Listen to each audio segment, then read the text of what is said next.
রহমান রহিম আল্লাহ তাআলার নামে। আল্লাহ তাআলা প্রকাশ্যভাবে মন্দ কথা বলা কখনো পছন্দ করেন না। তবে যে ব্যক্তির উপর অবিচার করা হয়েছে তার কথা আলাদা। আল্লাহ তাআলা ভালোভাবে শোনেন এবং জানেন।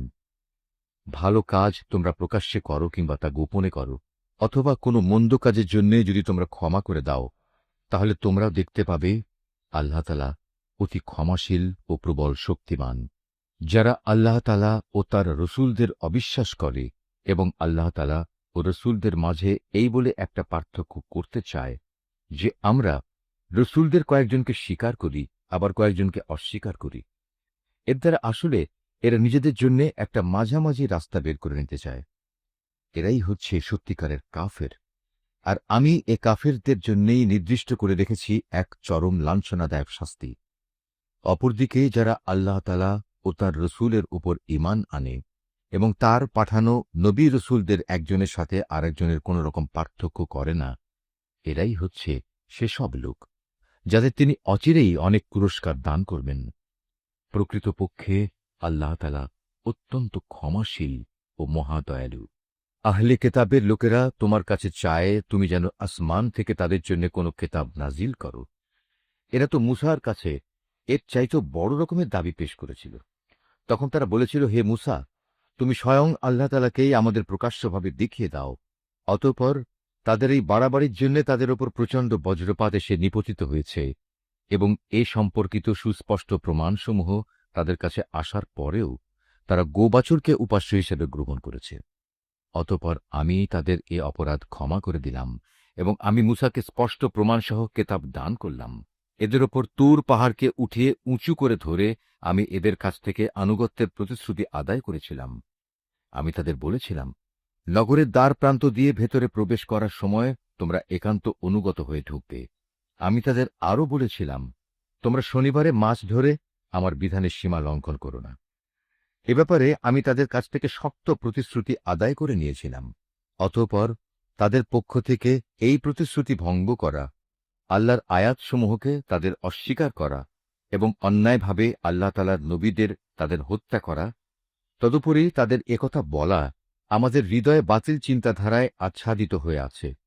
প্রকৃতপক্ষে তাদের ক্রমাগত অস্বীকার করার কারণে আল্লাহ তাআলা স্বয়ং তাদের দিলের উপর মোহর মেরে দিয়েছেন। তাই এদের কম সংখ্যক লোকই ঈমান আনে। যেহেতু এরা আল্লাহকে অস্বীকার করতেই থাকল, এরা পুণ্যবতী মারিয়ামের উপরও জঘন্য অপবাদ আনল। তাদের এই মিথ্যা উক্তি যে আমরা অবশ্যই মারিয়ামের পুত্র ঈসাকে হত্যা করেছি, যিনি ছিলেন আল্লাহর রসূল, যদিও আসল ঘটনা হচ্ছে তারা কখনোই তাকে হত্যা করেনি। তারা তাকে শূলবিদ্ধও করেনি। মূলত তাদের কাছে ধাঁধার কারণে এমনই একটা কিছু মনে হয়েছিল। তাদের মাঝে যারা সঠিক ঘটনা না জানার কারণে তার ব্যাপারে মতবিরোধ করেছিল, তারাও এতে করে সন্দেহে পড়ে গেল। এ ব্যাপারে তাদের অনুমানের অনুসরণ করা ছাড়া সঠিক কোনো জ্ঞানই ছিল না।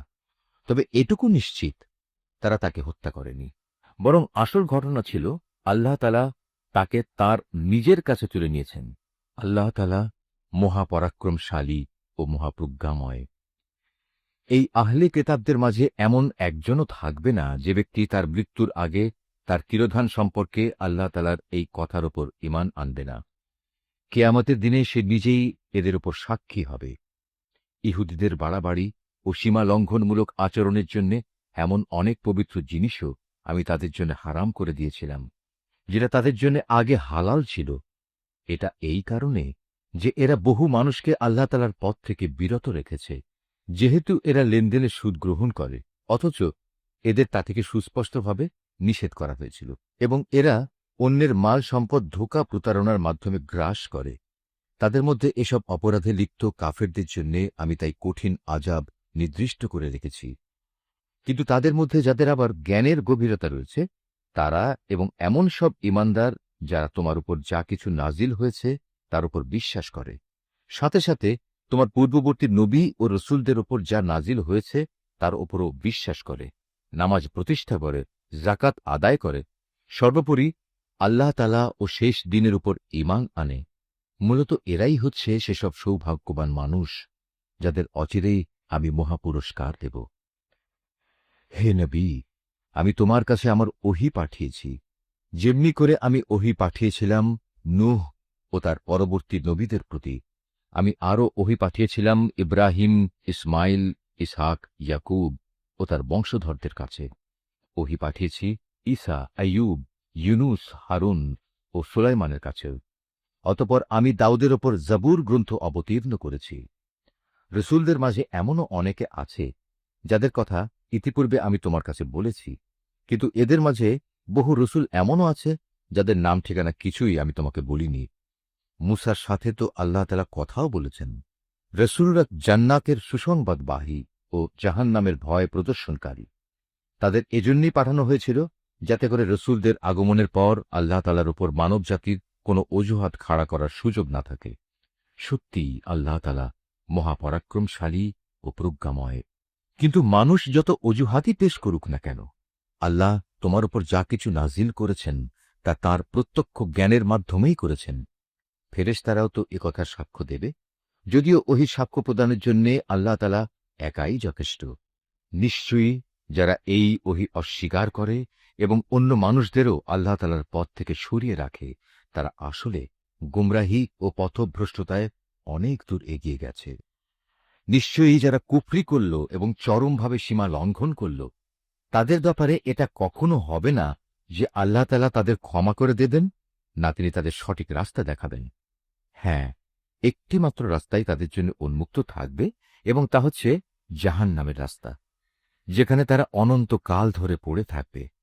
শাস্তি প্রদানের এ কাজ আল্লাহর জন্য খুবই সহজ। হে মানুষরা, আল্লাহ তাআলার কাছ থেকে তোমাদের জন্য সঠিক বিধান নিয়ে রসুল এসেছে। যদি তার আনিত এ বিধানের উপর তোমরা ঈমান আনো, এটিই তোমাদের জন্য কল্যাণ রয়েছে। আর তোমরা যদি তা মেনে নিতে অস্বীকার করো, তাহলে জেনে রেখো, এই আসমান জমিনের সর্বত্র যেখানে যা কিছু আছে তার সবকিছুই আল্লাহ তাআলার জন্যে, এবং আল্লাহ তাআলা সর্বজ্ঞ, কুশলী। হে কিতাবধারীরা, নিজেদের দ্বীনের ব্যাপারে তোমরা বাড়াবাড়ি করো না, এবং ঈসার ঘটনা নিয়ে আল্লাহ তাআলা সম্পর্কে সত্য ছাড়া কোনো মিথ্যা বলো না। সে সত্য কথা হচ্ছে এই যে মরিয়ামের পুত্র মসীহ ছিল একজন রসুল ও তার এমন এক বাণী যা তিনি মরিয়ামের ওপর প্রেরণ করেছেন, এবং সে ছিল আল্লাহ তাআলার কাছ থেকে পাঠানো এক রূহ। অতএব হে আহলে কেতাবরা, তোমরা আল্লাহ তাআলা ও তার রসুলদের উপর ঈমান আনো, আর কখনো এটা বলো না যে মাবুদের সংখ্যা ৩। এ জঘন্য মিথ্যা থেকে তোমরা বেঁচে থেকো, এটাই তোমাদের জন্য উত্তম। নিঃসন্দেহে আল্লাহ তাআলা, তিনি তো একক মাবুদ। আল্লাহ তাআলা এ মূর্খতা থেকে অনেক পবিত্র যে তার কোনো সন্তান থাকবে। এ আকাশ ও ভূমণ্ডলের সব কিছুর মালিকানাই তো তাঁর, আর অভিভাবক হিসেবে আল্লাহ তাআলা যথেষ্ট। ঈসা মসীহ কখনো এতে বিন্দু মাত্রও নিজেকে হেয় মনে করেননি যে সে নিজে আল্লাহ তাআলার বান্দা। আল্লাহ তাআলার একান্ত ঘনিষ্ঠ ফেরেশতারাও একে লজ্জাকর মনে করেনি। কোন ব্যক্তি যদি আল্লাহ তাআলার বন্দেগী করা সত্যি লজ্জাকর বিষয় মনে করে এবং এটা ভেবে সে অহংকার করে, তার জানা উচিত অচিরেই আল্লাহ তাআলা এদের সকলকে তার সামনে একত্রিত করে দণ্ডাজ্ঞা দান করবেন। যেসব মানুষ আল্লাহ তাআলার উপর ঈমান এনেছে এবং ভালো কাজ করেছে, সেদিন তিনি তাদের এর জন্য পুরোপুরি পুরস্কার দেবেন। আল্লাহ তাআলা তাঁর একান্ত অনুগ্রহ থেকে তাদের পাওনা আরও বাড়িয়ে দেবেন। অপরদিকে যারা আল্লাহ তাআলার বিধান মেনে নেয়া লজ্জাজনক কিছু মনে করল এবং অহংকার করল, তাদের সবাইকেই আল্লাহ তাআলা কঠোর শাস্তি দান করবেন। সেদিন তারা আল্লাহকে ছাড়া দ্বিতীয় কোনো অভিভাবক ও সাহায্যকারী পাবে না। হে মানুষ, তোমাদের মালিকের কাছ থেকে তোমাদের কাছে একটি উজ্জ্বল প্রমাণ এসেছে, এবং আমি তোমাদের কাছে উজ্জ্বল জ্যোতি নাজিল করেছি। অতঃপর যারা সে জ্যোতি দিয়ে ঈমান আনল এবং তাকে শক্ত করে আঁকড়ে ধরল, আল্লাহ তাআলা তাদের অচিরেই তার অফুরন্ত দয়া ও অনুগ্রহে জান্নাতে প্রবেশ করাবেন, এবং তাদের তিনি সঠিক পথে পরিচালিত করবেন। হে নবী, তারা তোমার কাছে বিভিন্ন বিষয়ে ফতোয়া জানতে চায়। তুমি বলো, আল্লাহ তাআলা সে ব্যক্তির উত্তরাধিকার সংক্রান্ত ব্যাপারে তোমাদের তার সিদ্ধান্ত জানাচ্ছেন, যার মাতা পিতা কেউই নেই, আবার তার নিজেরও কোনো সন্তান নেই। এ ধরনের কোনো ব্যক্তি যদি মারা যায় এবং সে ব্যক্তি যদি সন্তানহীন হয় এবং তার একটি বোন থাকে, তাহলে সে বোনটি সে মৃত ব্যক্তির পরিত্যক্ত সম্পত্তির অর্ধাংশের মালিক হবে। অপরদিকে সে যদি নিঃসন্তান হয়, তাহলে সে তার বোনের সম্পত্তির উত্তরাধিকারী হবে। আবার যদি তারা দুজন হয়, তাহলে তারা দুই বোন সেই পরিত্যক্ত সম্পত্তির 3 ভাগের 2 ভাগ অংশের মালিক হবে। যদি সে ভাই বোনেরা কয়েকজন হয়, তাহলে মেয়েদের অংশ 1 ভাগ ও পুরুষদের অংশ 2 ভাগ হবে। আল্লাহ তাআলা উত্তরাধিকারের এ আইন কানুন অত্যন্ত সুস্পষ্টভাবে তোমাদের জন্য বলে দিয়েছেন, যাতে করে মানুষের উদ্ভাবিত বন্টন পদ্ধতিতে তোমরা বিভ্রান্ত হয়ে না পড়ো। আল্লাহ তাআলা সব কিছুর ব্যাপারেই সম্যক ওয়াকিবহাল। সূরা আল মায়েদা। রহমান রহিম আল্লাহ তাআলার নামে। হে ঈমানদার বান্দারা, তোমরা যারা ঈমান এনেছ, তোমরা ওয়াদাসমূহ পূরণ করো। মনে রেখো, তোমাদের জন্য 4 পা বিশিষ্ট পোষা জন্তু হালাল করা হয়েছে, তবে সেসব জন্তু ছাড়া যা বিবরণ সহ একটু পরেই তোমাদের পড়ে শোনানো হচ্ছে। এহরাম বাঁধা অবস্থায় কিন্তু এসব হালাল জন্তু শিকার করা বৈধ মনে করো না। হ্যাঁ, আল্লাহ তাআলা যা চান সে আদেশই তিনি জারি করেন। হে ঈমানদার বান্দারা, তোমরা আল্লাহ তাআলার নিদর্শনসমূহের অসম্মান করো না। সম্মানিত মাসগুলোকেও যুদ্ধ বিগ্রহের জন্য কখনো হালাল বানিয়ে নিও না। আল্লাহর নামে উৎসর্গীকৃত জন্তুসমূহ ও যেসব জন্তুর গলায় উৎসর্গের চিহ্ন হিসেবে পট্টি বেঁধে দেওয়া হয়েছে, যারা আল্লাহর অনুগ্রহ ও সন্তুষ্টি অর্জনের লক্ষ্যে আল্লাহর পবিত্র কাবা ঘরের দিকে রওনা দিয়েছে, তাদের তোমরা অসম্মান করো না। তোমরা যখন এহরাম মুক্ত হবে, তখন তোমরা শিকার করতে পারো। বিশেষ কোনো একটি সম্প্রদায়ের বিদ্বেষ এমন বিদ্বেষ যার কারণে তারা তোমাদের আল্লাহ তাআলার পবিত্র মসজিদে আসার পথ বন্ধ করে দিয়েছিল, যেন তোমাদের কোন রকম সীমা লঙ্ঘন করতে প্ররোচিত না করে। তোমরা শুধু নেক কাজ ও তাকওয়ার ব্যাপারেই একে অপরের সহযোগিতা করো। পাপ ও বাড়াবাড়ির কাজে কখনো একে অপরের সহযোগিতা করো না। সর্বাবস্থায় আল্লাহ তাআলাকে ভয় করো, কেননা আল্লাহ তাআলা পাপের দণ্ডদানের ব্যাপারে অত্যন্ত কঠোর। মৃত জন্তু, রক্ত, শুয়োরের গোশত ও যে জন্তু আল্লাহ তাআলা ছাড়া অন্য কারো নামে জবাই কিংবা উৎসর্গ করা হয়েছে, তা সবই তোমাদের উপর হারাম করা হয়েছে। শ্বাসরুদ্ধ হয়ে মরা, আঘাত খেয়ে মরা, ওপর থেকে পড়ে মরা, শিঙের আঘাতে মরা, হিংস্র জন্তুর খাওয়া জন্তুও তোমাদের জন্য হারাম। তবে তোমরা তা যদি জীবিত অবস্থায় পেয়ে জবাই করে থাকো, তাহলে তা হারাম নয়। পূজার বেদিতে বলি দেয়া জন্তুও হারাম। লটারি কিংবা জুয়ার তীর নিক্ষেপ করে ভাগ্য নির্ণয় করা হারাম। এর সবকটাই হচ্ছে বড় বড় গুনার কাজ। আজ কাফেররা তোমাদের দিন নির্মূল করা সম্পর্কে হতাশ হয়ে পড়েছে। সুতরাং তোমরা তাদের ভয় করো না, বরং আমাকেই ভয় করো। আজ আমি তোমাদের জন্য তোমাদের দিন পরিপূর্ণ করে দিলাম, আর তোমাদের উপর আমার প্রতিশ্রুত নিয়ামতও আমি পূর্ণ করে দিলাম। তোমাদের জন্য জীবনের ব্যবস্থা হিসেবে আমি ইসলামকেই মনোনীত করলাম। হারামের ব্যাপারে মনে রেখো, যদি কোনো ব্যক্তি ক্ষুধা তাড়নায় হারাম খেতে বাধ্য হয়, কিন্তু ইচ্ছা করে সে কোনো পাপের দিকে ঝুঁকে পড়তে না চায়, তার ব্যাপারটা আলাদা। অবশ্যই আল্লাহ তাআলা ক্ষমাশীল ও পরম দয়ালু। তারা তোমার কাছ থেকে জানতে চাইবে কোন কোন জিনিস তাদের জন্য হালাল করা হয়েছে। তুমি তাদের বলো, সব ধরনের পাকসাপ বস্তুই তোমাদের জন্য হালাল করা হয়েছে, এবং সেসব শিকারী জন্তু ও পাখির ধরে আনা জন্তু ও পাখিও তোমরা খাও, যাতে তোমরা শিকার করার নিয়ম শিক্ষা দিয়েছ, যেভাবে আল্লাহ তাআলা তোমাদের শিক্ষা দিয়েছিলেন। তবে এর উপর অবশ্যই আল্লাহ তাআলার নাম নেবে। তোমরা আল্লাহ তাআলাকে ভয় করো। আল্লাহ তাআলা দ্রুত হিসাব গ্রহণকারী। আজ তোমাদের জন্য যাবতীয় পাক জিনিস হালাল করা হলো। যাদের উপর আল্লাহর কিতাব নাজিল করা হয়েছে, তাদের খাবারও তোমাদের জন্য হালাল। আবার তোমাদের খাদ্যদ্রব্য তাদের জন্য হালাল। চরিত্রের সংরক্ষিত দুর্গে অবস্থানকারী মোমেন নারী ও তোমাদের আগে যাদের কেতাব দেওয়া হয়েছিল, যখন তোমরা তাদের মোহরানা আদায় করে দেবে, সেসব আহলে কেতাব সতীসাধ্যী নারীরাও তখন তোমাদের জন্য হালাল হয়ে যাবে। তোমরা থাকবে চরিত্রের রক্ষক হয়ে। কামনা চরিতার্থ করে কিংবা গোপন অভিসারী উপপত্নী বানিয়ে নয়। যে কেউই ঈমান অস্বীকার করবে, তার জীবনের সব কর্মই নিষ্ফল হয়ে যাবে, এবং শেষ বিচারের দিনে সে হবে চরমভাবে ক্ষতিগ্রস্তদের একজন। হে ঈমানদার ব্যক্তিরা, তোমরা যখন নামাজের জন্য দাঁড়াবে, তোমরা তোমাদের পুরো মুখমণ্ডল ও কনুই পর্যন্ত তোমাদের হাত দুটো ধুয়ে নেবে। অতঃপর তোমাদের মাথা মাসেহ করবে এবং পা দুটো গোড়ালি পর্যন্ত ধুয়ে নেবে। কখনো যদি এমন বেশি নাপাক হয়ে যাও যাতে গোসল করা ফরজ হয়ে যায়, তাহলে গোসল করে ভালোভাবে পবিত্র হয়ে নেবে। যদি তোমরা অসুস্থ হয়ে পড়ো, কিংবা তোমরা যদি সফরে থাকো, অথবা তোমাদের কেউ যদি মলমূত্র ত্যাগ করে আসে, অথবা যদি নারী সম্ভোগ করে থাকো, তাহলে পানি দিয়ে পবিত্রতা অর্জন করো। আর যদি পানি না পাও, তাহলে পবিত্র মাটি দিয়ে তায়াম্মুম করে নাও। আর তায়াম্মুমের নিয়ম হচ্ছে, সেই পবিত্র মাটি দিয়ে তোমরা তোমাদের মুখমণ্ডল ও হাত মাসেহ করে নেবে। মূলত আল্লাহ তাআলা কখনো পরিষ্কার পরিচ্ছন্নতার ব্যাপারে তোমাদের কষ্ট দিতে চান না, বরং তিনি চান তোমাদের পাক সাফ করে দিতে, এবং এভাবেই তিনি তোমাদের উপর তার নিয়ামতসমূহ পূর্ণ করে দিতে চান, যাতে করে তোমরা তার কৃতজ্ঞতা আদায় করতে পারো। তোমাদের উপর আল্লাহ তাআলার নিয়ামতসমূহ তোমরা স্মরণ করো, এবং তোমাদের কাছ থেকে যে পাকা প্রতিশ্রুতি তিনি গ্রহণ করেছিলেন সে কথাও ভুলে যেও না, যখন তোমরা তার সাথে অঙ্গীকার করে বলেছিলে, হে আমাদের মালিক, আমরা তোমার কথা শুনলাম এবং তা মেনে নিলাম। তোমরা আল্লাহ তাআলাকে ভয় করো। অবশ্যই আল্লাহ তাআলা তোমাদের অন্তরে যা কিছু আছে সে সম্পর্কে সম্যক অবগত আছেন।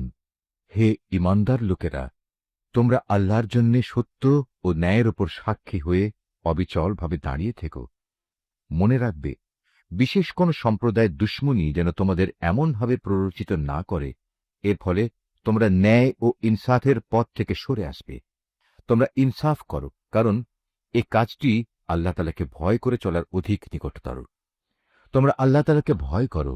অবশ্যই আল্লাহ তাআলা তোমাদের কর্মকাণ্ড সম্পর্কে পূর্ণাঙ্গ ওয়াকিবহাল রয়েছেন। যারা ঈমান আনে এবং নেক কাজ করে, আল্লাহ তাআলা তাদের সবাইকে এই বলে প্রতিশ্রুতি দিয়েছেন যে তাদের জন্য তার কাছে বিশেষ ক্ষমা ও মহা পুরস্কার রয়েছে। অপরদিকে যারা কুফরি করছে এবং আমার আয়াতসমূহকে অস্বীকার করেছে, তারা সবাই হচ্ছে জাহান্নামের অধিবাসী। হে ঈমানদার ব্যক্তিরা, তোমাদের উপর আল্লাহর নিয়ামত স্মরণ করো, যখন একটি জনগোষ্ঠী তোমাদের বিরুদ্ধে হাত ওঠাতে উদ্যত হয়েছিল, তখন আল্লাহ তাআলা তাদের সে হাত তোমাদের উপর আক্রমণ করা থেকে সংযত করে দিলেন। অতঃপর তোমরা আল্লাহ তাআলাকে ভয় করো। মোমেনদের তো আল্লাহ তাআলার উপরই ভরসা করা উচিত। আল্লাহ তাআলা বনী ইসরাঈলদের কাছ থেকে আনুগত্যের অঙ্গীকার গ্রহণ করলেন। অতঃপর আমি এ কাজের জন্য তাদের মধ্যে থেকে 12 জন সর্দার নিযুক্ত করলাম। আল্লাহ তাআলা তাদের বললেন, অবশ্যই আমি তোমাদের সাথে আছি। তোমরা যদি নামাজ প্রতিষ্ঠা করো, যাকাত আদায় করো, আমার রসুলদের উপর ঈমান আনো, এবং দ্বীনের কাজে যদি তোমরা তাদের সাহায্য সহযোগিতা করো, সর্বোপরি আল্লাহ তাআলাকে তোমরা যদি উত্তম ঋণ প্রদান করো, তাহলে অবশ্যই আমি তোমাদের গুনাহসমূহ মোচন করে দেব, এবং তোমাদের আমি এমন এক জান্নাতে প্রবেশ করাবো যার তলদেশ দিয়ে ঝর্ণাধারা প্রবাহিত হয়। এরপর যদি কোনো ব্যক্তি আল্লাহকে অস্বীকার করে, তাহলে সে সরল পথ থেকে বিচ্যুত হয়ে পড়বে। অতঃপর তাদের সেই অঙ্গীকার ভঙ্গ করার কারণে আমি তাদের উপর অভিশাপ নাজিল করেছি এবং তাদের হৃদয় কঠিন করে দিয়েছি। তাদের চরিত্রই ছিল, তারা আল্লাহর কালামকে তার নির্দিষ্ট অর্থ থেকে সরিয়ে নিয়ে বিকৃত করে দিত। হেদায়েতের যা কিছু তাদের শিক্ষা দেয়া হয়েছিল, তার অধিকাংশ কথাই তারা ভুলে গেল। প্রতিনিয়ত তুমি তাদের দেখতে পাবে, তাদের সামান্য একটি অংশ ছাড়া অধিকাংশ মানুষই আল্লাহর সাথে বিশ্বাসঘাতকতা করে চলেছে। অতএব তুমি তাদের ক্ষমা করে দাও। যথাসম্ভব তুমি তাদের সংস্রব এড়িয়ে চলো। অবশ্যই আল্লাহ তাআলা কল্যাণকামী মানুষদের ভালোবাসেন। আমি তো তাদের কাছ থেকেও আনুগত্যের অঙ্গীকার গ্রহণ করেছিলাম, যারা বলে আমরা খ্রিস্টান সম্প্রদায়ের লোক। অতঃপর এরাও সে অঙ্গীকার সম্পর্কিত অধিকাংশ কথা ভুলে গেল, যা তাদের স্মরণ করানো হয়েছিল। সুতরাং আমিও তাদের পরস্পরের মধ্যে কিয়ামত পর্যন্ত এক স্থায়ী শত্রুতা ও বিদ্বেষের বীজ বপন করে দিলাম। অচিরেই আল্লাহ তাআলা তাদের বলে দেবেন দুনিয়ার জীবনে তারা যা কিছু উদ্ভাবন করত। হে আহলি কিতাবরা, তোমাদের কাছে আমার পক্ষ থেকে রসূল এসেছে। আগের কিতাবে যা কিছু তোমরা এতদিন গোপন করে রেখেছিলে, তার বহু কিছুই সে তোমাদের বলে দিচ্ছে, আবার অনেক কিছু সে এড়িয়েও যাচ্ছে। তোমাদের কাছে এখন তো আল্লাহর পক্ষ থেকে আলোকবর্তিকা এবং সুস্পষ্ট কেতাব এসে হাজির হয়েছে। যে আল্লাহর সন্তুষ্টি লাভ করতে চায়, এই কেতাব দ্বারা আল্লাহ তাআলা তার শান্তি ও নিরাপত্তার পথ বাতলে দেন। অতঃপর তিনি তার অনুমতিক্রমে তাদের জাহেলিয়াতের অন্ধকার থেকে ঈমানের আলোতে বের করে আনেন, আর এভাবেই তাদের তিনি সঠিক পথে পরিচালিত করেন। নিশ্চয়ই তারা কুফরি করেছে, যারা বলেছে মারিয়ামের পুত্র মসিহ আল্লাহ। হে মুহাম্মদ, তুমি তাদের বলো, আল্লাহ তাআলা যদি মারিয়াম পুত্র মসিহ, তার মা ও গোটা বিশ্ব চরাচরে যা কিছু আছে সবকিছু ধ্বংস করে দিতে চান, এমন কে আছে যে আল্লাহ তাআলার কাছ থেকে এদের রক্ষা করতে পারে? এই আকাশমালা, ভূমণ্ডল ও এর মধ্যবর্তী স্থানে যা কিছু আছে তার সার্বভৌমত্ব এককভাবে আল্লাহ তাআলার জন্যই নির্দিষ্ট। তিনি যা ইচ্ছা তাই সৃষ্টি করেন। আল্লাহ তাআলা সকল বিষয়ের উপর একক ক্ষমতাবান। ইহুদি ও খ্রিস্টানরা বলে, আমরা আল্লাহর সন্তান এবং তার প্রিয় পাত্র। তাদের বলো, তাহলে তিনি কেন তোমাদের গুনাহের জন্য তোমাদের দণ্ড প্রদান করবেন? মূলত তোমরা সবাই হচ্ছ আল্লাহ সৃষ্টি করা কতিপয় মানুষ। আল্লাহ তাআলা তার বান্দাদের যাকে ইচ্ছা ক্ষমা করে দেন, আবার যাকে ইচ্ছা তাকে তিনি শাস্তি প্রদান করেন। আসমান সমূহ ও জমিনের মধ্যবর্তী সব কিছুর একক মালিকানা আল্লাহ তাআলার জন্যই নির্দিষ্ট। সব কিছুকে তার দিকেই ফিরে যেতে হবে। হে আহলি কিতাবরা, রসুলদের আগমন ধারার উপরই আমার পক্ষ থেকে তোমাদের কাছে একজন রসুল এসেছে। সে তোমাদের জন্য আমার কথাগুলো সুস্পষ্টভাবে বর্ণনা করছে, যাতে করে তোমরা বিচারের কাঠগড়ায় দাঁড়িয়ে একথা বলতে না পারো যে, কই, আমাদের কাছে জান্নাতের সুসংবাদ বহনকারী ও জাহান্নামের সতর্ককারী হিসেবে কেউ তো আগমন করেনি। আজ সত্যি সত্যি তোমাদের কাছে সুসংবাদবাহী ও সতর্ককারী একজন রসুল এসে গেছে। বস্তুত আল্লাহ তাআলা সর্ববিষয়ে শক্তিমান। স্মরণ করো, যখন মূসা তার জাতিকে বলেছিল, হে আমার সম্প্রদায়ের লোকেরা, আল্লাহ তাআলা তোমাদের উপর যে নিয়ামত নাযিল করেছেন তা তোমরা স্মরণ করো। যখন তিনি তোমাদের মাঝে বহু নবী পয়দা করেছেন, তিনি তোমাদের এ জমিনের শাসনকর্তা বানিয়েছেন, এছাড়াও তিনি তোমাদের এমন সব নিয়ামত দান করেছেন যা এ বিশ্ব জগতে এর আগে তিনি আর কাউকে দান করেননি। হে আমার জাতি, আল্লাহ তাআলা তোমাদের জন্য যে পবিত্র ভূখণ্ড লিখে রেখেছেন, তোমরা তাতে প্রবেশ করো এবং এ অগ্রাভিযানে কখনো পশ্চাৎ অপসরণ করো না। তারপরেও তোমরা যদি ফিরে আসো তাহলে ভীষণ ক্ষতিগ্রস্ত হবে। তারা বলল, হে মূসা, আমরা কিভাবে সেই জনপদে প্রবেশ করব? সেখানে তো এক দুর্দণ্ড প্রতাপশালী সম্প্রদায় রয়েছে। তারা সেখান থেকে বেরিয়ে না এলে আমরা কিছুতেই সেখানে প্রবেশ করব না। তারা সেখান থেকে বেরিয়ে এলে আমরা অবশ্যই প্রবেশ করব।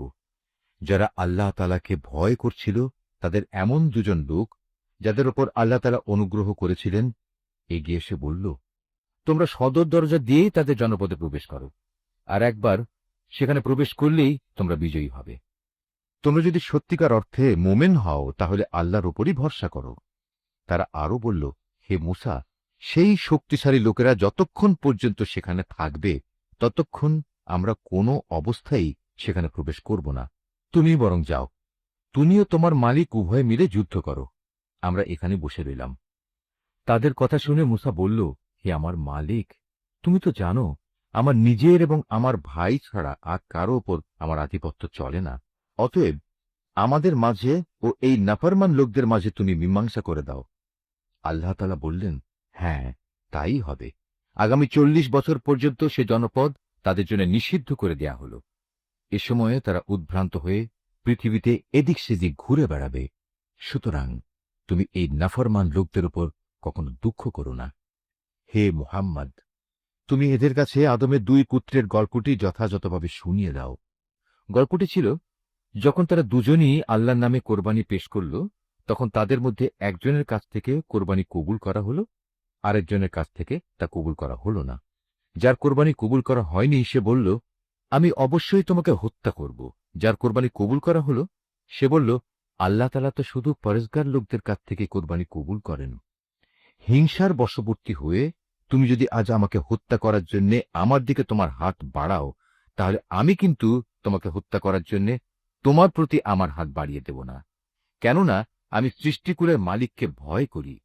আমি বরং চাইব তুমি আমার গুনাহ ও তোমার গুনাহের বোঝা একাই তোমার মাথার উপর উঠিয়ে নাও এবং এভাবেই তুমি জাহান্নামের অধিবাসী হয়ে পড়ো। মূলত এ হচ্ছে জালেমদের যথার্থ কর্মফল। শেষ পর্যন্ত তার কুপ্রবৃত্তি তাকে নিজ ভাইয়ের হত্যার কাজে উস্কানি দিল।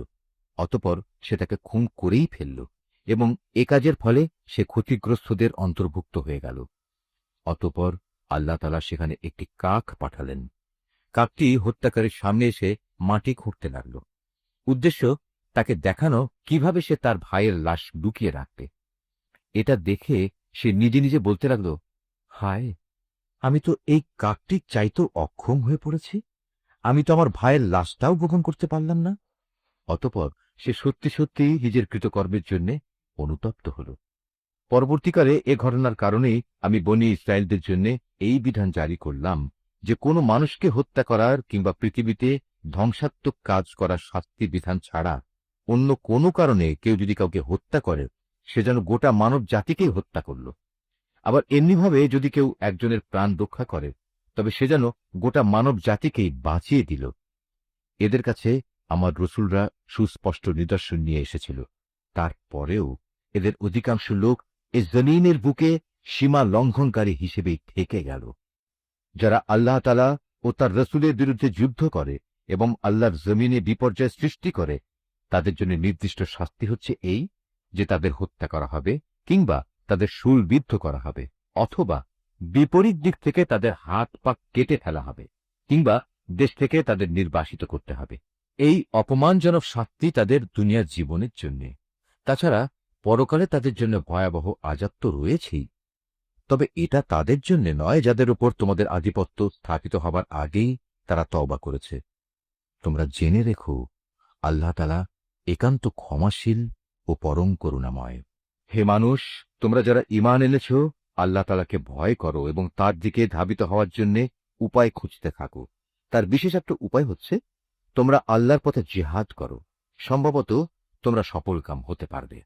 আর যারা ঈমান আনতে অস্বীকার করেছে, কিয়ামতের দিন পৃথিবীর সমুদয় ধন দৌলতও যদি তাদের করায়ত্ত থাকে, তার সাথে আরও যদি সমপরিমাণ সম্পদ তাদের কাছে থাকে, এ সম্পদ মুক্তিপণ হিসেবে দিয়েও যদি সে কিয়ামতের দিন জাহান্নামের আযাব থেকে মুক্তি পেতে চায়, তাও সম্ভব হবে না।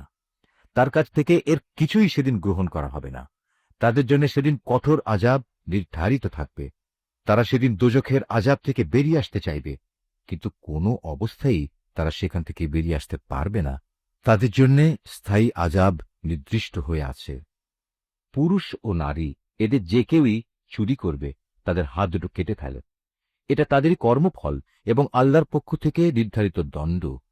আল্লাহ তাআলা মহা শক্তিশালী ও প্রবল প্রজ্ঞাময়। হ্যাঁ, যে ব্যক্তি এই জঘন্য জুলুম করার পর আল্লাহ তাআলার কাছে তওবা করবে এবং নিজের সংশোধন করে নেবে, অবশ্যই আল্লাহ তাআলা তার তওবা কবুল করবেন। আল্লাহ তাআলা নিঃসন্দেহে বড় ক্ষমাশীল ও দয়াময়। তুমি কি একথা জানো না, এই আকাশমণ্ডলী ও জমিনের একক সার্বভৌমত্ব একমাত্র আল্লাহ তাআলার জন্য? তিনি যাকে ইচ্ছা তাকে শাস্তি দেন, আবার যাকে ইচ্ছা তাকে তিনি মাফ করে দেন। কেননা সবকিছুর উপর তিনিই হচ্ছেন একক ক্ষমতাবান। হে রাসূল, যারা দ্রুত গতিতে কুফরির পথে ধাবিত হচ্ছে, তারা যেন তোমাকে দুঃখ না দেয়। এরা সে দলের লোক যারা মুখে মুখে বলে আমরা ঈমান এনেছি, কিন্তু সত্যিকার অর্থে তাদের অন্তর কখনো ঈমান আনেনি। আর তাদের ব্যাপারও নয় যারা ইহুদি, তারা মিথ্যা কথা শোনার জন্য সদা কান খাড়া করে রাখে, এবং তাদের বন্ধু সম্প্রদায়ের যেসব লোক কখনো তোমার কাছে আসেনি, এরা সেই অপর সম্প্রদায়টির জন্যই নিজেদের কান খাড়া করে রাখে। আল্লাহর কেতাবের কথাগুলো আপন জায়গায় বিন্যস্ত থাকার পরেও এরা তা বিকৃত করে বেড়ায়, এবং অন্যদের কাছে এরা বলে, হ্যাঁ, যদি এ ধরনের কোনো বিধান তোমাদের দেওয়া হয় তাহলে তোমরা তা গ্রহণ করো, আর সে ধরনের কিছু না দেয়া হলে তোমরা তা থেকে সতর্ক থেকো। আসলে আল্লাহ তাআলা যার পথচ্যুতি চান, তাকে আল্লাহর পাকড়াও থেকে বাঁচানোর জন্য তুমি তো কিছুই করতে পারো না। এরাই হচ্ছে সেসব হতভাগ্য লোক। আল্লাহ তাআলা কখনো যাদের অন্তরগুলোকে পাক সাফ করার ইরাদা পোষণ করেন না, তাদের জন্য পৃথিবীতে যেমনি রয়েছে অপমান ও লাঞ্ছনা, পরকালেও তেমনি তাদের জন্য অপেক্ষা করছে ভয়াবহ আযাব। ইহুদিদের চরিত্র হচ্ছে, এরা যেমন মিথ্যা কথা শুনতে অভ্যস্ত, তেমনি এরা হারাম মাল খেতেও ওস্তাদ। অতএব এরা যদি কখনো কোনো বিচার নিয়ে তোমার কাছে আসে, তাহলে তুমি চাইলে তাদের বিচার করতে পারো কিংবা তাদের উপেক্ষা করে। যদি তুমি তাদের ফিরিয়ে দাও, তাহলে নিশ্চিত থাকো এরা তোমার কোনোই অনিষ্ট করতে পারবে না। তবে যদি তুমি তাদের বিচার ফয়সালা করতে চাও, তাহলে অবশ্যই ন্যায় বিচার করবে। নিঃসন্দেহে আল্লাহ তাআলা ন্যায় বিচারকদের ভালোবাসেন। এসব লোক কিভাবে তোমার কাছে বিচারের ভার নিয়ে হাজির হবে, যখন তাদের নিজেদের কাছেই আল্লাহর পাঠানো তাওরাত মজুদ রয়েছে? তাতেও তো বিচার আচার সংক্রান্ত আল্লাহর বিধান আছে। তুমি যা কিছুই করো না কেন, একটু পরেই তারা তোমার কাছ থেকে মুখ ফিরিয়ে নেবে। এরা আসলে ঈমানদারই নয়। নিঃসন্দেহে আমি মুসার কাছে তাওরাত নাজিল করেছি, তাতে তাদের জন্য পথনির্দেশ ও আলোকবর্তিকা বর্তমান ছিল। আমার নবীরা, যারা আমার বিধানেরই অনুবর্তন করত, ইহুদি জাতিকে এ হেদায়েত মোতাবেকই আইন কানুন প্রদান করত। নবীদের পর তাদের জ্ঞান সাধক ও ধর্মীয় পণ্ডিতরাও এ অনুযায়ী বিচার ফয়সালা করত। কেননা নবীর পর আল্লাহর কেতাব সংরক্ষণ করার দায়িত্ব এদেরই দেয়া হয়েছিল। তারা নিজেরাও ছিল এর প্রত্যক্ষ সাক্ষী। সুতরাং তোমরা মানুষদের ভয় না করে একান্তভাবে আমাকেই ভয় করো, আর আমার আয়াতসমূহ সামান্য মূল্যে বিক্রি করে দিও না। যারা আল্লাহর নাজিল করা আইন অনুযায়ী বিচার ফয়সালা করে না, তারাই হচ্ছে কাফের। তাওরাতে আমি তাদের জন্য বিধান নাজিল করেছিলাম যে তাদের জানের বদলে জান, চোখের বদলে চোখ, নাকের বদলে নাক, কানের বদলে কান, দাঁতের বদলে দাঁত। শাস্তি প্রয়োগের সময় এই শারীরিক জখমটাই কিন্তু আসল দণ্ড বলে বিবেচিত হয়। অবশ্য বাদীপক্ষের কেউ যদি এই দণ্ড মাফ করে দিতে চায়, তাহলে তা তার নিজের গুনাহখাতার জন্য কাফফারা হিসেবে গণ্য হবে। আর যারাই আল্লাহ নাজিল করা বিধান অনুযায়ী বিচার ফয়সালা করবে না, তারা হচ্ছে জালেম। এ ক্রমধারায় অতঃপর আমি মরিয়ম পুত্র ঈসাকে পাঠিয়েছি। সে সময় আগে থেকে তাওরাতে যা কিছু অবশিষ্ট ছিল, সে ছিল তার সত্যতা স্বীকারকারী, আর আমি তাকে ইনজিল দান করেছি, তাতে ছিল হেদায়েত ও নূর। তখন তাওরাতে যা কিছু তার কাছে বর্তমান ছিল, ইনজিল কিতাব তার সত্যতা স্বীকার করেছে। তদুপরি তাতে আল্লাহভীরু লোকদের জন্য পথ নির্দেশ ও উপদেশ মজুদ ছিল। ইনজিলের অনুসারীদের উচিত এর ভেতর আল্লাহ তাআলা যা কিছু নাজিল করেছেন তার ভিত্তিতে বিচার ফয়সালা করা। কেননা যারাই আল্লাহর নাজিল করা আইনের ভিত্তিতে বিচার করবে না, তারাই ফাসেক। হে মুহাম্মদ, আমি তোমার প্রতি সত্য দিন সহ এ কিতাব নাজিল করেছি। আগের কিতাবসমূহের যা কিছু অবিকৃত অবস্থায় তার সামনে মজুদ রয়েছে, এ কিতাব তার সত্যতা স্বীকার করে। শুধু তাই নয়, এ কিতাব সেসব বিধানের হেফাজতকারীও বটে। সুতরাং আল্লাহ তাআলা যেসব বিধি বিধান নাজিল করেছেন তার ভিত্তিতেই তুমি বিচার ফয়সালা করো। আর এ বিচারের সময় তোমার নিজের কাছে যা সত্য দিন এসেছে তা থেকে সরে গিয়ে তাদের খেয়াল খুশির অনুসরণ করো না। আমি তোমাদের প্রতিটি সম্প্রদায়ের জন্য শরীয়ত ও কর্মপন্থা নির্ধারণ করে দিয়েছি। আল্লাহ তাআলা চাইলে তোমাদের সবাইকে একই উম্মত বানিয়ে দিতে পারতেন, বরং তিনি তোমাদের যা দিয়েছেন তার ভিত্তিতে তোমাদের যাচাই বাছাই করে দিতে চেয়েছেন। অতএব ভালো কাজে তোমরা সবাই প্রতিযোগিতা করো, কেননা আল্লাহ তাআলা দিকেই হবে তোমাদের সকলের প্রত্যাবর্তন স্থল। এখানে তোমরা যেসব বিষয় নিয়ে মতভেদ করতে, অতঃপর তিনি অবশ্যই তা তোমাদের স্পষ্ট করে বলে দেবেন। অতএব হে মুহাম্মদ, তোমার উপর আল্লাহ তাআলা যে আইন কানুন নাজিল করেছেন, তুমি তারই ভিত্তিতে এদের মাঝে বিচার ফয়সালা করো, এবং কখনো তাদের খেয়াল খুশির অনুসরণ করো না, এবং তাদের ষড়যন্ত্র থেকে সতর্ক থেকো। যা কিছু আল্লাহ তাআলা তোমার উপর নাজিল করেছেন তার কোনো কোনো বিষয়ে যেন তারা কখনো তোমাকে ফিতনায় না ফেলতে পারে। অতঃপর তোমার ফয়সালায় যদি এরা মুখ ফিরিয়ে নেয়, তাহলে জেনে রেখো আল্লাহ তাআলা তাদের নিজেদেরই কোনো গুনাহের জন্য তাদের কোনো রকম মুসিবতে ফেলতে চান। কেননা মানুষের মাঝে অধিকাংশই হচ্ছে অবাধ্য। তবে কি তারা পুনরায় জাহেলিয়াতের বিচার ব্যবস্থা তালাশ করছে? অথচ যারা আল্লাহতে বিশ্বাস করে তাদের কাছে আল্লাহ তাআলার চাইতে উত্তম বিচারক আর কে হতে পারে? হে ঈমানদার লোকেরা, তোমরা কখনো ইহুদি খ্রিস্টানদের নিজেদের বন্ধু হিসেবে গ্রহণ করো না, কেননা এরা নিজেরা সবসময়ই একে অপরের বন্ধু। তোমাদের মধ্যে কেউ যদি কখনো এদের কাউকে বন্ধু বানিয়ে নেয়, তাহলে সে তাদেরই দলভুক্ত হয়ে যাবে। আর আল্লাহ তাআলা কখনো জালেম সম্প্রদায়কে হেদায়েত দান করেন না। অতঃপর যাদের অন্তরে মুনাফিকির ব্যাধি রয়েছে, তাদের তুমি দেখবে তারা বিশেষ তৎপরতার সাথে এই বলে তাদের সাথে মিলিত হচ্ছে যে আমাদের আশঙ্কা হচ্ছে কোনো বিপর্যয় এসে আমাদের উপর আপতিত হবে। পরে হয়তো আল্লাহ তাআলা তোমাদের কাছে বিজয় নিয়ে আসবেন, কিংবা তার কাছ থেকে অন্য কিছু অনুগ্রহ তিনি দান করবেন। তখন তা দেখে এ লোকেরা নিজেদের মনের ভেতর যে কপটতা লুকিয়ে রেখেছিল তার জন্য ভীষণ অনুতপ্ত হবে। তখন ঈমানদার লোকেরা বলবে, এরাই কি ছিল সেসব মানুষ যারা আল্লাহ তাআলার নামে বড় বড় শপথ করত যে তারা অবশ্যই তোমাদের সঙ্গে আছে? এই আচরণের ফলে তাদের কার্যকলাপই বিনষ্ট হয়ে গেল। ফলে তারা ভীষণভাবে ক্ষতিগ্রস্ত হয়ে পড়ল। হে মানুষ, তোমরা যারা আল্লাহর উপর ঈমান এনেছ, তোমাদের মধ্যে কোন লোক যদি নিজের দিন ইসলাম থেকে মোরতাদ হয়ে ফিরে আসে, তাতে আল্লাহ তাআলার কোনো ক্ষতি নেই।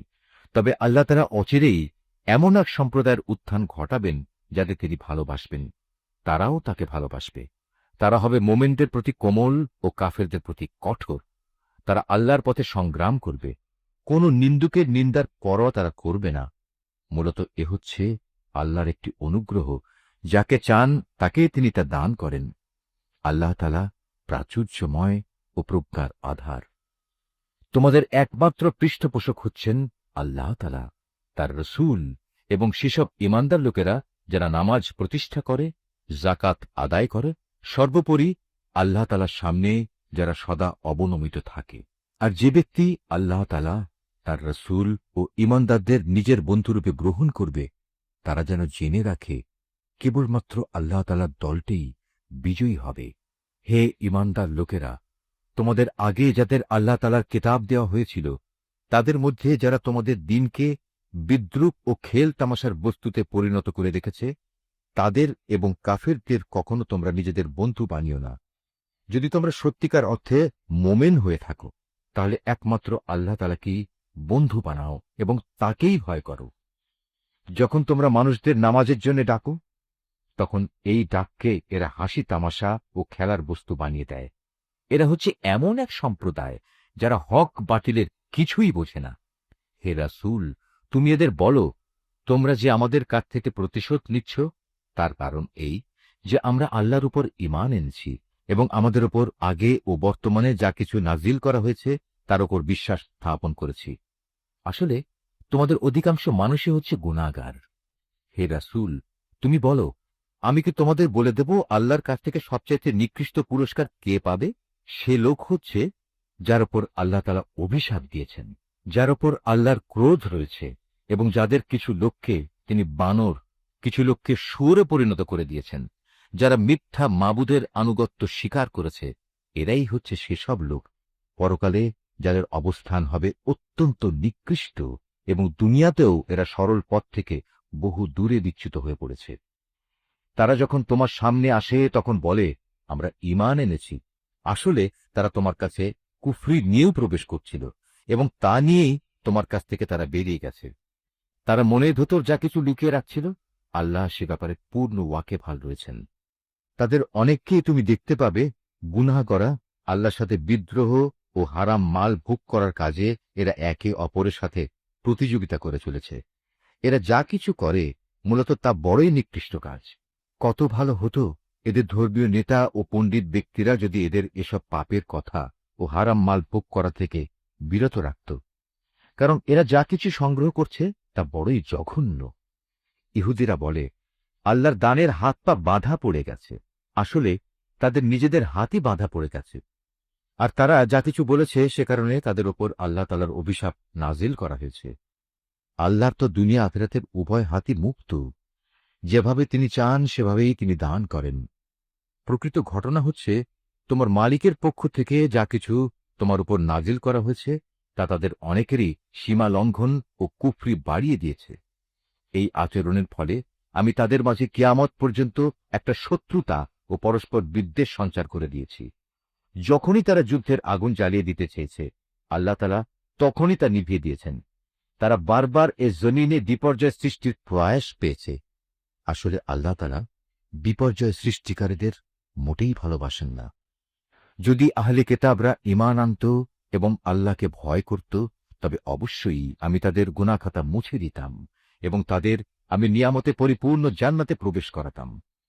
যদি তারা তাওরাত ও ইনজিল তথা তার বিধান প্রতিষ্ঠা করত, আর যা তাদের উপর তাদের মালিকের কাছ থেকে নাজিল করা হয়েছে তার উপর প্রতিষ্ঠিত থাকত, তাহলে তারা রিজিক পেত তাদের মাথার উপরের আসমান থেকে ও তাদের পায়ের নিচের জমিন থেকে। তাদের মধ্যে অবশ্য একদল ন্যায় ও মধ্যপন্থী লোক রয়েছে, তবে তাদের অধিকাংশই হচ্ছে এমন যাদের কর্মফল খুবই নিকৃষ্ট। হে রাসূল, যা কিছু তোমার উপর নাজিল করা হয়েছে তা তুমি অন্যের কাছে পৌঁছে দাও। যদি তুমি তা না করো তাহলে তুমি তো মানুষদের কাছে তার বার্তা পৌঁছে দিলে না। আল্লাহ তাআলা তোমাকে মানুষের অনিষ্ট থেকে বাঁচিয়ে রাখবেন। নিশ্চয়ই আল্লাহ তাআলা কখনো কোনো অবাধ্য জাতিকে পথ প্রদর্শন করেন না। তুমি তাদের বলো, হে আহলে কিতাবরা, যতক্ষণ পর্যন্ত তোমরা তাওরাত, ইনজিল ও তোমাদের প্রতি তোমাদের মালিকের পক্ষ থেকে যা নাজিল করা হয়েছে তা প্রতিষ্ঠিত না করবে, ততক্ষণ পর্যন্ত মনে করতে হবে তোমরা কোনো কিছুর উপরই প্রতিষ্ঠিত নেই। তোমার মালিকের কাছ থেকে যা কিছু তোমার প্রতি নাজিল করা হয়েছে তা তাদের অনেকেরই সীমা লঙ্ঘন ও কুফরি বাড়িয়ে দেবে। সুতরাং তুমি এই কাফের সম্প্রদায়ের জন্য মোটেই আফসোস করো না। নিশ্চয়ই ইহুদি, সাবেয়ী, খ্রিস্টান যে কেউই এক আল্লাহ তাআলা ও শেষ বিচার দিনের উপর ঈমান আনবে এবং সৎকর্ম করবে তাদের কোনো ভয় নেই। পরকালেও তাদের কোনো দুশ্চিন্তাগ্রস্ত হতে হবে না। বনী ইসরাইলের কাছ থেকে আমি আনুগত্যের অঙ্গীকার আদায় করে নিয়েছিলাম এবং সে মোতাবেক আমি তাদের কাছে রসুলদের প্রেরণ করেছিলাম। কিন্তু যখনই কোনো রসুল তাদের কাছে এমন কোনো বিধান নিয়ে হাজির হয়েছে যা তাদের পছন্দসই ছিল না, তখনই তারা এই রসুলদের একদলকে মিথ্যাবাদী বলেছে, আরেক দলকে তারা হত্যা করেছে। তারা ধরে নিয়েছিল এত কিছু করা সত্ত্বেও তাদের উপর কোনো বিপর্যয় আসবে না, তাই তারা সত্য গ্রহণ করার ব্যাপারে অন্ধ ও বধির হয়ে থাকল। তারপরেও আল্লাহ তাআলা তাদের প্রতি ক্ষমা পরবশ হলেন। তাদের অনেকেই আবার অন্ধ ও বধির হয়ে গেল। তারা যা কিছু করেছে আল্লাহ তাআলা তা পর্যবেক্ষণ করছেন। নিশ্চয়ই তারা কাফের হয়ে গেছে যারা একথা বলেছে আল্লাহ হচ্ছেন মারিয়ামের পুত্র মসীহ, অথচ মসীহ নিজেই একথা বলেছে যে, হে বনী ইসরাইল, তোমরা এক আল্লাহর ইবাদত করো, যিনি আমারও মালিক, তোমাদেরও মালিক। মূলত যে কেউই আল্লাহর সাথে শরিক করবে আল্লাহ তাআলা তার উপর জান্নাত হারাম করে দেবেন, আর তার স্থায়ী ঠিকানা হবে জাহান্নাম। এই জালেমদের সেদিন কোনো সাহায্যকারী থাকবে না। তারাও কুফরি করেছে যারা বলেছে তিনজনের মধ্যে তৃতীয় জন হচ্ছেন আল্লাহ, অথচ এক আল্লাহ তাআলা ছাড়া আর কোনো ইলাহ নেই। তারা যদি এখনো তাদের এসব অলীক কথাবার্তা থেকে ফিরে না আসে, তবে তাদের মাঝে যারা একথা বলে কুফরি করেছে তাদের অবশ্যই কঠিন যন্ত্রণাদায়ক আযাবে পেয়ে যাবে। তারা কি আল্লাহর কাছে তওবা করবে না? কখনো কি তারা তার কাছে ক্ষমা প্রার্থনা করবে না? আল্লাহ তাআলা বড়ই ক্ষমাশীল ও দয়াময়। মারিয়াম পুত্র মসীহ তো রসুল ছাড়া কিছুই ছিল না। তার আগেও তার মতো অনেক রসুল গত হয়েছে। তার মা ছিল এক সত্যনিষ্ঠ মহিলা। তারা মা ও ছেলে উভয়ই আর দুদশটি মানুষের মতো করেই খাবার খেত। তুমি লক্ষ্য করে দেখো আমি কিভাবে আমার আয়াতগুলো খুলে খুলে বর্ণনা করছি। তুমি দেখো কিভাবে তারা সত্য বিমুখ হয়ে যাচ্ছে। তুমি বলো, তোমরা কি আল্লাহকে বাদ দিয়ে এমন কিছুর ইবাদত করছো যা তোমাদের কোনো ক্ষতি কিংবা উপকার কিছুই করার ক্ষমতা নেই? প্রকৃতপক্ষে আল্লাহ তাআলা সব কিছুই শোনেন এবং সব কিছুই জানেন। তুমি বলো, হে আহলে কিতাবরা, তোমরা কখনো নিজেদের দ্বীনের ব্যাপারে অন্যায় বাড়াবাড়ি করো না। মসীহের ব্যাপারে তোমরা সেসব জাতির খেয়াল খুশির অনুসরণ করো না যারা তোমাদের আগেই পথভ্রষ্ট হয়ে গেছে এবং তারা অনেক লোককেই গোমরাহ করে দিয়েছে, আর তারা নিজেরাও সহজ সরল পথ থেকে বিচ্যুত হয়ে গেছে। বনী ইসরাইলদের আরও যারা মসীহের ব্যাপারে আল্লাহর এ ঘোষণা অস্বীকার করেছে তাদের উপর দাউদ ও মরিয়ম পুত্র ঈসার মুখ থেকে অভিশাপ দেওয়া হয়েছে, কেননা তারা আল্লাহর বিরুদ্ধে বিদ্রোহ করেছে এবং সীমা লঙ্ঘন করেছে। তারা যেসব গর্হিত কাজ করত তা থেকে তারা একে অপরকে বারণ করত না। তারা যা করত নিঃসন্দেহে তা ছিল নিকৃষ্ট। তুমি তাদের মাঝে এমন বহু লোককে দেখতে পাবে যারা ঈমানদারদের বদলে কাফেরদের সাথে বন্ধুত্ব করতেই বেশি আগ্রহী। অবশ্য তারা নিজেরা যা কিছু অর্জন করে সামনে পাঠিয়েছে তাও অতি নিকৃষ্ট। এ কারণে আল্লাহ তাআলা তাদের ওপর ক্রোধান্বিত হয়েছেন।